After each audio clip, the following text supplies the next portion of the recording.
Hello everyone. तो आज मैं आपके सामने डिस्कस करने जा रही हूँ biography of the Ted Hughes. ये जो है यूपीपीएससी, एचपीएससी, आरपीएससी तीनों एग्ज़ाम के असिस्टेंट प्रोफेसर एग्ज़ाम में इस ऑथर को मेंशन किया गया है। ये जो है ये assistant professor UGC NET exam के पॉइंट ऑफ व्यू से बहुत इंपॉर्टेंट है। तो let's see introduction of the Ted Hughes. Ted Hooks, a British poet with great reputation, is universally recognized as one of the most remarkable and outstanding composers in the contemporary verse. He was a very reputation person. He recognized the most remarkable outstanding composer in the contemporary world. He was born in 17 August 1930 in Mythomanite, a small town in the West Riding district of Yorkshire.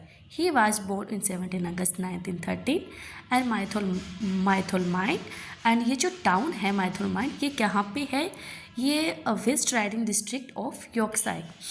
His full name which his never during his career is Edward James Hughes. इन्होंने अपने full name का कभी भी अपनी poems के अंदर use नहीं किया है। He was the youngest of 3 children in his family. His father, Henry Hughes, used to be a carpenter who had seen in person the cruelty of war in First World War. World War First. Though not old enough to take part in the war itself, but greatly influenced by his father's experience, he was very inspired his father's experience. Hughes no doubt come to equip his mind with complex feelings towards warfare composing his poems. Hughes developed in childhood an acute sensitivity to his surrounding environment, especially his birthplace, Mythomarite. Other childhood memories have also left some traces in the poem, like memories of the minor violence of hunting small games with the elder brothers and of hearing from his father tales of the immense violence of war. तो ये था छोटा सा introduction Ted hooks का। अब हम इसके poems के बारे में, इसके स्टाइल्स के बारे में जानते हैं कि इन्होंने किस स्टाइल्स के ऊपर अपनी पोएम्स को लिखा था। Hughes earliest poetic work is rooted in nature and in particular the innocent savagery of the animals and interest from an early age. Tennyson phrased nature red in tooth and claw who have been written for hooks. इन्होंने mostly जो है ये nature की जो root होती हैं इससे जुड़े रहते थे। इनकी जो भी पोइम्स होती वो एक हमको बहुत सारी चीज़ें सिखा के जाती है। जैसे मैं आपको आगे पढ़ाऊँगी द थॉट फॉक्स के बारे में जब आप पढ़ोगे तो आपको एक हार्ट को वो एक टच होगी। आपको पता चलेगा कि वो जो है वो एक ज़मीन से जुड़े, उन्होंने कुछ बहुत सारी चीज़ें बढ़ा चढ़ा कर नहीं बोली है, लेकिन वो एक आम लाइफ के बारे में, आम इंसान के बारे में बोलते थे।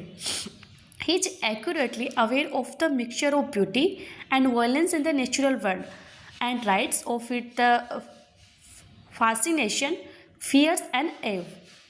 His later work is deeply reliant upon myths and bardic tradition, heavily inflected with the modernist, existential and satirical viewpoint.